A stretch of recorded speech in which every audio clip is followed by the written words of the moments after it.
This episode of The Modern Man is sponsored by Addo Global. And so then I just started walking my own path. And that path basically led to isolation, and it led to divorce, and it led down this really gnarly road of just kind of pain and feeling lost because there was nothing grounding me to anything, even my own humanity.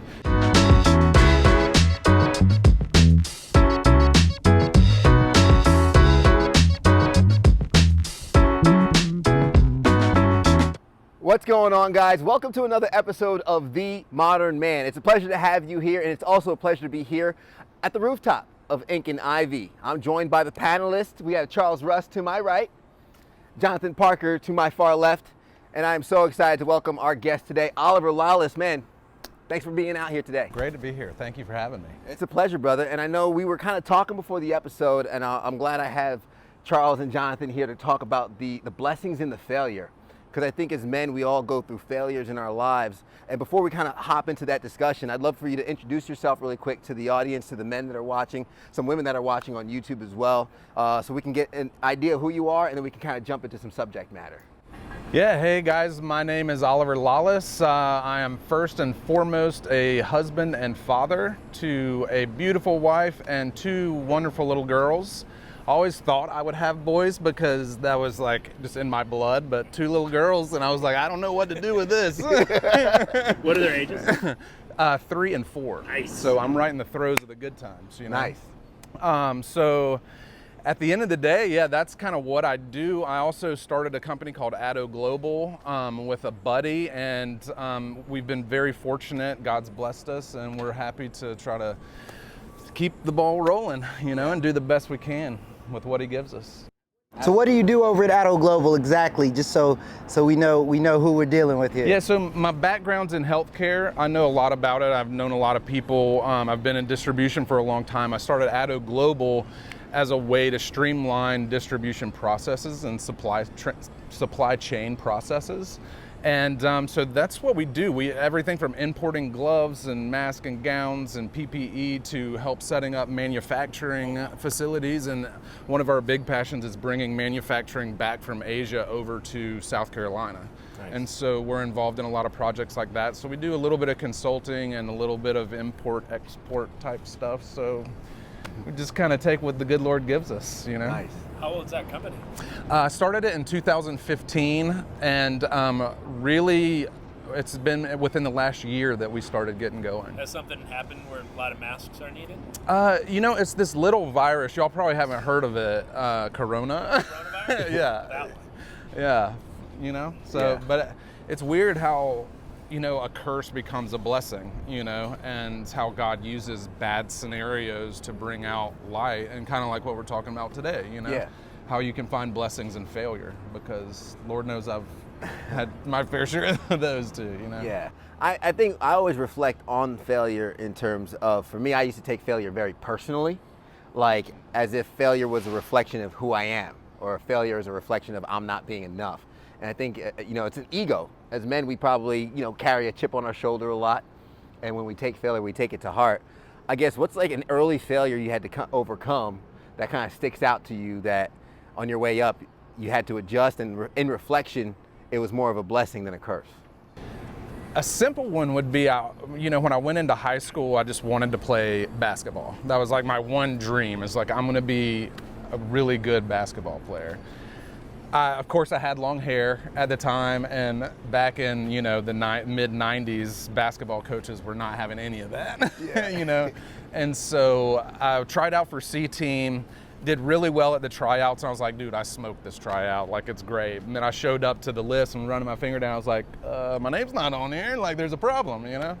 And so it was a big heartbreak and like a big failure for me, and I struggled with that, especially like my freshman year, but it set me on a path to figuring out that maybe this wasn't where I needed to be. And so I figured out a way to graduate early and spent my senior year riding camels around the Great Pyramids and living in Europe and traveling all over the place and walking through the old city of Jerusalem. And so I look back, and like most people are like, my glory days were like playing football or playing basketball my senior year. We had a great season or whatever. And my glory days were trotting on a camel, riding around the Great Pyramids.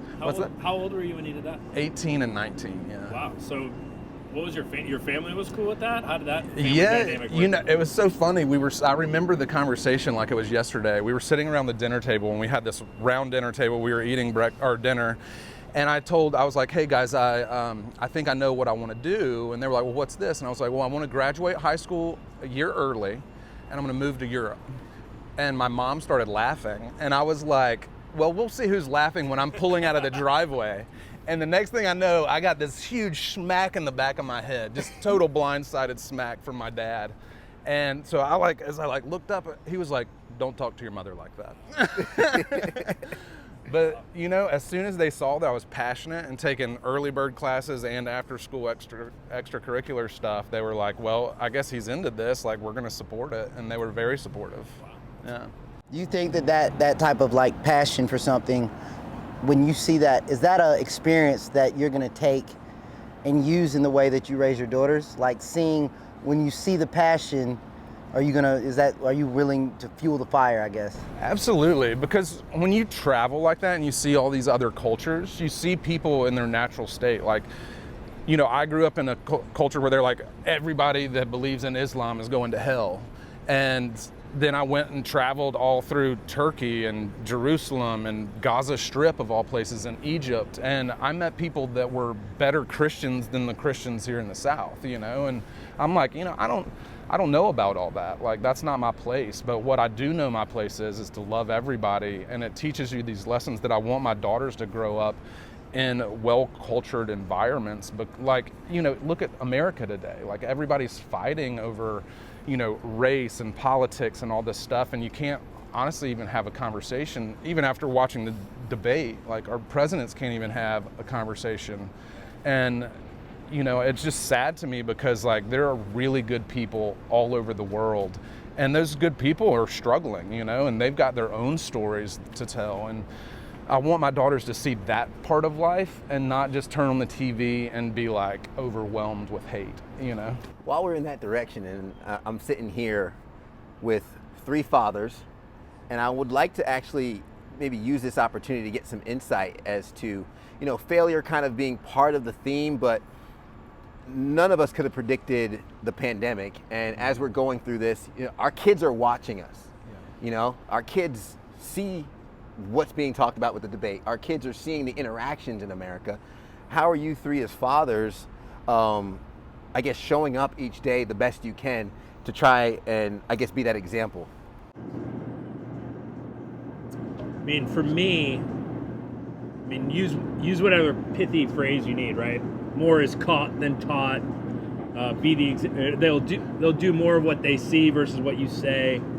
I think for me, so I've got 3 boys, 6, 5, 4, right? So nice. Yeah, just laid those right out. Yeah. And one of the things for my boys, so right now we're in an interesting environment. Our house sprung a leak, or rephrase, our tankless water heater sprung a leak. And it dripped for weeks while we weren't home, and it's chaos. So we're living out of a hotel right now. And it is up to Jessica and I to frame this moment. Not the future, not the past, frame this moment. So the moment we knew we had to immediately evacuate our house, we knew we were going to a hotel, we could have framed it stressed, panicked, right? With the virus, we could have been stressed, panic. Politics, they're too young, and I don't pay that much attention to it. I know enough to know what I need to do. But it's all in how you frame it. So our boys wearing a mask, it's when they're in the car, it's ninja up. All right, ninja up. And they go through the parking lot with their ninja masks on because it's how you frame it. So it's the responsibility is part of the mother's job too, but I think the father, the way he frames it, how he frames every moment is how my boys will react. And I think that's how, when I show up every day, I've stopped thinking about it as 24 hours and thinking about it as this moment. How am I going to frame this moment for them? So they think they're on vacation. They think they're on an adventure. They think it's the greatest thing. I'm like, we don't have floors in our bathroom. But it's all how I frame it. So that's where I'm at with that. Yeah, I'm in a different spot because I guess out of the group, I have the oldest kids and the youngest kids. So the young one, man, He's good. See, he'll be 7 months in a couple days. We roll around, bottom of play mat. It's pretty awesome. We get to roll around on that. It's a great time. So the head doesn't clunk the floor when he's attempting to crawl. It's just attempts now. We're getting there though. Gives a few minutes. But the older boys, they're 17. They're gonna be 18. They're seniors in high school. They had to watch the debate for school. They're in a different universe as far as framing goes. So I totally agree with what you said about framing the now, because we're in what we're in, it's and the hate and the disagreement and when one thing you don't have to agree with someone to have a conversation with them, so I want to frame these moments, but I'm very big on framing the future. I'm super big, Ted, we've talked about this many times, I'm big on legacy and growth and improvement. When you look at the racial tensions that are going on right now in America, a big part of that is what's the disparity in the wealth gap between whites and blacks and things like that. So I frame for my kids, well, that's true, but it doesn't have to always be true. It doesn't have to stay true. So here are things that I'm planning for you. I want you to see this.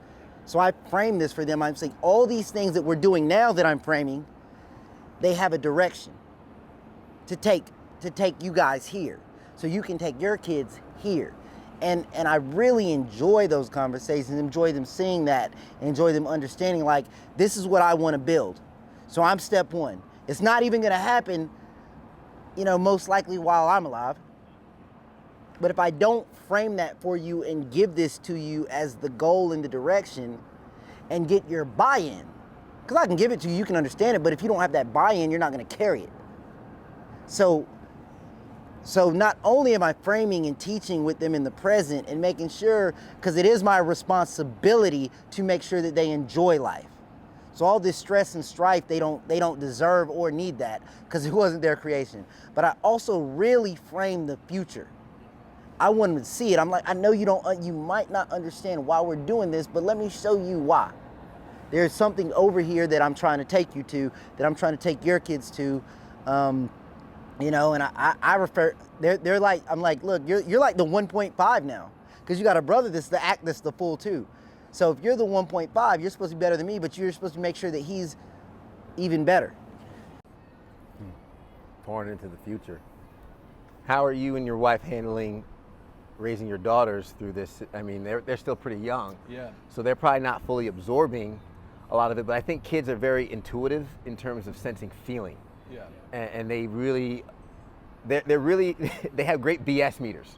It really did. So how are you able to, I guess, manage a scenario? And I imagine there's a lot of communication and discussion that goes with it. Yeah, so the weird thing is, like, because they're 3 and 4, we're kind of like that pre-K phase, and so they're, we've got friends where they, like, the friends will come over and the kids will play in the backyard or whatever. But it's so weird, like, I definitely see that they're much more reserved around people, and so it takes them a lot longer to open up, even than before COVID. Like, even last year, they were more socially interactive than they are now, and now they'll like stand behind my leg and be like, oh, there's somebody at the door, and like, and I that worries me a little bit, but it's just kind of one of those things where they're at that weird age and we want them to socialize, but we want to be responsible with it. Yeah. And so we let them hang out with their friends and do what we can to socialize them, but it is definitely a hard part of it. And I mean, my wife and I mean, we're happy to, like, just together, so we're just kind of like, as long as we're together, like, we're cool, we're a family, let's just work it out. So yeah, absolutely. Yeah. Has that pushed, though, any direction on your end, now that you said it, because sometimes saying something out loud, you hear it and then you're like, dang, I just said that and I've never thought about it. If it hasn't in the past, now that you've said it in the future, will it push you to make sure that you do more socialization with the girls? Absolutely. Yeah, I mean, and my wife is awesome at this. She's like applied to like 5 or 6 different schools. And, our daughters have some healthcare issues that, have been like a big thing. So we want to make sure that we're putting them in the right place to succeed, because you don't want to ever put your kid like, and this is going to sound horrible to say, but if your kid has some health issues and you put them into public school, then the odds are they're going to be picked on, and so as a parent, it's our responsibility to figure out the best place for them to thrive, and then to encourage them to thrive in that environment. And honestly, we don't know what that is yet. Just perfectly honest. Well, that goes to the idea of failure, right? I mean, we don't want to set up our kids to fail. Right, yeah. And so my son has some health issues too, and going out and going to people's houses. My wife has severe health issues, so going even to a restaurant is a challenge. We got to be pretty particular. So when I take my wife on a date or for my son, I want to set up the time for success, not failure. Yeah. So I totally empathize with you and your wife wanting to do that, and it's not just protection. It's so that, I guess I'm putting words in your mouth, so I do it so Judah knows that doesn't have to be a limitation, that he can still thrive and succeed just like his brothers. And we don't let his brothers, so dairy is a big thing for Judah. So we have the boys, sometimes we tell Judah, no, we're all eating the dairy-free Judah. It's not just you, it's all of us. Yeah. And we tell them this is delicious, and it is nowadays. Awesome that you do that. Yeah, so the boys, they protect Judah, but they're okay with eating Judah's food if that's just what we're going to do as a family. Because I want my boys to succeed together, not for Judah to feel like he's apart. So That's awesome. I think in failure to blessing, some people would say, oh, your kid has allergies, your kid has these issues. I'm like, that's just an opportunity for all of us to rise together. Yeah. Well, tell Judah I'm dairy-free right now, too, so There you go. I'm with him. Let's I'm go with come him. hang out with Uncle Ted. Yeah. Let's go with Ted. We got some dairy-free cheese we could sprinkle on top of something. I want to talk about shame, because we mentioned that before, and I know that was a journey that you mentioned you've gone through, and I think a lot of us as men, whether we admit it or not, have probably had to deal with shame at some point in time. Me being transparent, I know I've had business failure that I've had to go to my fiance and admit, and that puts us in a situation that's tough. Yeah. And I feel I was lucky I was able to articulate to her that I was feeling shame, and she was able to kind of reassure me that, hey, she didn't fail me, and the failure's not final. But that's a hard thing for men sometimes, especially if you have a spouse or someone you're with that you have to approach.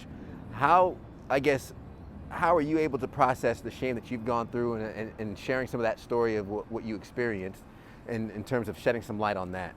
Yeah, I think shame is the man killer, right? And it killed me for 3 years. And I was even telling Charles before we came over here, it's like, call those 3 years the dark years, because I was lost. And I went from this place of, grew up in the church, believing in God, went to seminary, saw that like this life was more, and that seminary was just a school. It wasn't a place to like actually breed pastors, and so it just was like this very diluted thing. And then I just kind of started losing my faith through in seminary, and just started thinking like, this is all like, everybody's lying to me, and all these people are brainwashed. And so then I just started walking my own path, and that path basically led to isolation, and it led to divorce, and it led down this really gnarly road of just kind of pain and feeling lost, because there was nothing grounding me to anything, even my own humanity. And I think when you lose that, then you're basically just lost in the wind, and nothing matters. Meaning just flies out the door, and all these like, I don't know if you can believe in meaning as an atheist, but like I found that like if you believe that nothing means anything, it's a very gnarly road to walk down. And the shame of losing my marriage when I grew up in a culture that was like, that's a sin, that's like the ultimate sin is getting a divorce, and so I was living with that ultimate sin on my back, and I lost all my friends, because that was the ultimate sin. That's the deal breaker. You're out of the church, get the boot, and it led me to like suicidal thoughts and like just a lot of alcohol, and it just was not helping me at all. How open were you with other guys during this time, or did you keep it pretty tight? I was alone. Yeah, I was alone in it. I was trying to like make money, and so I put all my effort instead of like thinking spiritually or meaningfully. I was just like, just go make money. That's all that matters. So for a guy who's listening or watching, or for a woman who's listening or watching who empathizes exactly during your dark years, how would you encourage them? What would you say to them? I would say that is, I understand why you were in that mindset, but there's a bigger picture, and that there is meaning in life, and that you can find that meaning. And I'm not out to tell everybody what that meaning is, but for me it was meeting my wife and finding love, and then that led me back into a relationship with God, because it was like, okay, I'll let you, like, love is so powerful. And I feel like, the news will throw in like a puff piece on like a puppy getting rescued or whatever, and it's like, but love is ugly. Like, love is so ugly, man. And, to find love in like really ugly places is, you start to see that meaning exists, and talking about it with other people should be at the like paramount, yet it still kind of gets stuffed back into the bag, like, don't talk about it. It's easier to talk about hate, it's easier to talk about our differences than it is our similarities, or like it's, Well, I feel like when we spend so much time like sizing each other up, I don't want to give you any information or give you any vulnerability that could be used against me. Yeah. And I think a lot of men looks at somebody, we size each other up, and we think to ourselves, oh, okay, let me put on this bravado, thinking that that's our strength. Yeah. But the strength really comes into, hey, and I think, Jonathan, you were the one that told me this a while back in terms of like, living like you've got nothing to lose and nothing to hide. I mean, I'd love to hear you elaborate more on that, because I don't want to take your words, but when you said that to me, it hit me, man. Yeah, I heard this phrase, longer story, but I was in senior in high school. It was a story of a missionary, like, who started off in a vocation, built a business, and his trajectory, he summed up his life in 3 words: nothing to hide, nothing to lose, nothing to prove. And he left this to his kids and said, this is my legacy. Live like you have nothing to lose. Live like you have nothing to hide. Live like you have nothing to prove. And I think it's such a liberating idea. I think as men, and speaking for myself, there is this idea that you're always comparing, but when you're comparing, you can never connect, right? So if I was comparing how good your hair looks versus how good my hair looks, right? Or beard. Or beard, right? Like, we couldn't, if I'm comparing myself to Charles or Ted or the other panelists or other guests, I can't connect with you, because I'm looking to one-up you. Yeah. But when we find that connection, comparison goes away, so I don't have to prove anything to you. I am who I am, always trying to improve. Got nothing to hide, because if you're going to use something against me, I don't want you in my life anyway. Yeah.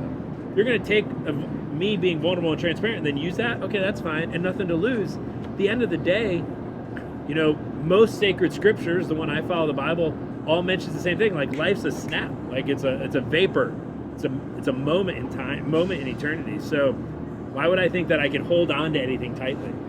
So, this idea of shame generally comes from a place of hiding something, trying to prove something, or afraid of losing something. And men hold that real tight, and they don't realize what they are holding is shame. And that's a weight that's almost too strong. It eats away at your soul almost, And then you end up kind of losing yourself in it. Yeah. Well, Oliver, you said a lot of great things but a couple things that I would love to hear you kind of expand on. The first one is, you didn't really say these words, but you literally said you were just all about making money. And one thing that we all talk about all the time is balance. Balance, how that's so important. And my favorite adage is, if you lift one corner of a table, it's great for a while. The table goes up, up, up, up, up, and then it flips, and it's over. Did you find balance? I obviously, you saw the importance of it because you literally spoke to it. So how do you feel about balance, and how did that time show you how to find that, and then how to do that going forward? I mean, even thinking about balance right now in my life, it's hard. So I have a wife and 2 girls. They're wonderful, and I love spending time with them. I also have a business that I'm getting off the ground and launching. And,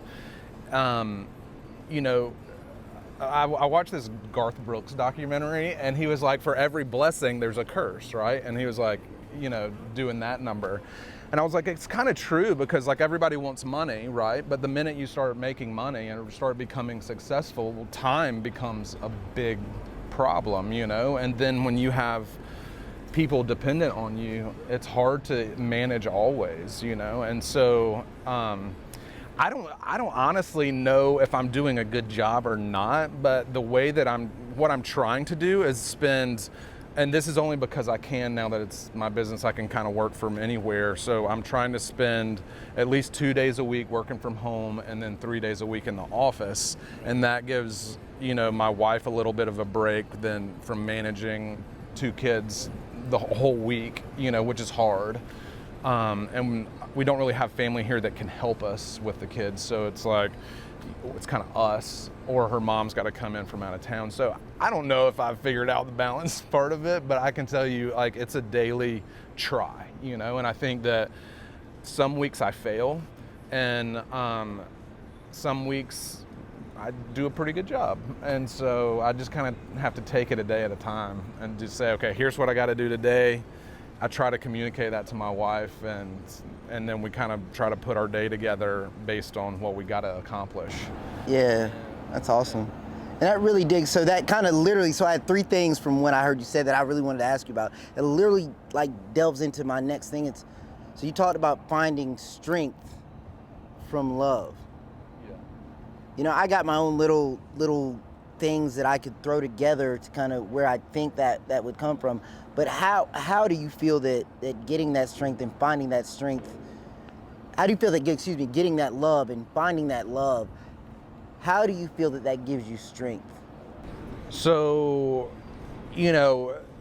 I guess we could debate this all day, but like I think in Scripture, correct me if I'm wrong, but I don't remember where in Scripture, because I dropped out of seminary, right? But there's a verse that says God is love. And it's very simple. That's kind of throughout the whole Bible. Yeah, it's basically the Bible. So God is love, right? And so, that's power to me, right? Like, I think that everyone sees this glass of water or this glass of water with lime in it, and this shade right there. Yeah. Sorry, it's not water. But anyway, that didn't pan out well. But regardless of, this table or whatever, is like, that's what you see. But what you don't see is this love, this connection between 2 people, right? Or 3 people or 4 people or whatever. It could be a whole community of people, and I think that in that, God is love, in this invisible connection with people. And, you start looking at the way the world is being isolated. Well, I mean, that's like totally anti like human existence, where it's like isolate. Don't talk, don't talk to each other. Don't, and if you do, cover your face up so nobody knows what you're like, they can't read what you're actually trying to say, the nonverbals or whatever, so it's like we're living in this time where it's like love is just being attacked. And I'm not saying you should not wear a mask, and I'm not saying anything against like, political whatever. I'm just saying like it's unfortunate because the way we connect to people are through eye contact and, the nonverbals and all the invisible things that like you don't even see. And so, if God is love, I mean, you don't see love. Like, that's not scientific. That's not something we can put under a petri dish, Okay, and sorry, keep going. No, I'm done. Yeah, well, no, so now overlay that with the story you shared, though. So you're in this dark place, the dark years, carrying shame. But you said what started turning around is that you met my wife. Your what? Well, Yeah. I mean, a girl at some point. A girl. How did you let that interaction start shining the love? She's awesome because, you all know the analogy of like coal turning into a diamond or whatever. Well, I was definitely coal, probably still am, but she's working on me, right? And I was just like this kind of magnet type of situation where we were immediately drawn to each other, and there was something that felt divine about it. And so instead of running from it like I would normally have done in those dark years, I would have been like, nope, too much, get out of here, just boot them out the door.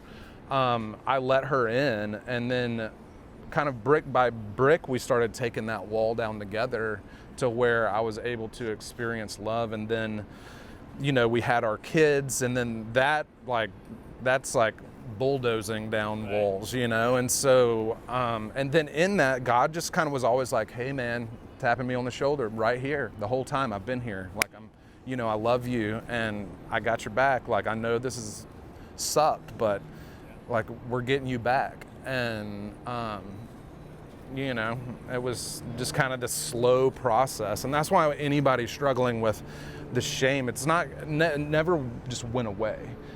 And even today, like, I don't even feel worthy to be here on the show talking to you guys, but like, God has like got me to a place where I feel like, I have overcome some stuff. And I want other guys to know, like, you're not in it alone. Like, we are here. Most every guy you meet on the road is going through something. It's just a matter of, does he have the courage to like talk about it with you, Yeah. And to be honest, Oliver, I wish we had so much more time, because we have come to our time, but I appreciate you sitting down and talking with us. And I don't want to speak for the other panelists, but when you mentioned, not feeling worthy to be in these seats, I mean, the whole purpose of this is I don't feel worthy to be in this seat. And the reason why I call men like you and these panelists, these guys that I look up to, is because we hope to learn from each other. So I thank you for spending the time with us here today. I thank you for being vulnerable and sharing your story, man, and I think a lot of people got some value from it, brother. Oh man, well, I appreciate it. Thank you. Thank you. Jonathan, thank you. Charles, thank you, of course. And thank you, guys. I'm going to give you 4 takeaways. I wrote 4 things down throughout the episode that I want you guys to take away as we leave. Show that you are serious. When Oliver talked about going to Europe, the thing that got him there was him showing the passion for it, him showing that he was serious about doing it. And even Charles referenced that, like, encouraging that in your kids as well. Let them show that they're serious about something, and then support them in that. And then frame the moment. We're all going through something here. Jonathan had the perfect phrase and verbiage to say framing the moment, and then even further, Charles taking it to the point of frame the moment and frame the future, and have those discussions to help your kids understand what we're doing this for and why we do this for, and help them have a wonderful and happy life. Shame is a man killer. I appreciate you sharing your story of shame, because we've all had our fair share of it, and we understand how poisonous that can be, especially when we don't share it with others. And finally, love is so powerful. Just like love cured your shame, I think love cures so much. And I want you guys to take that to heart. Don't be afraid to share with others. Love others unapologetically, like I love these men sitting up here right now. I hope you guys enjoyed this episode of The Modern Man. Appreciate you watching. We'll catch you guys next time. Go out there and be a modern man.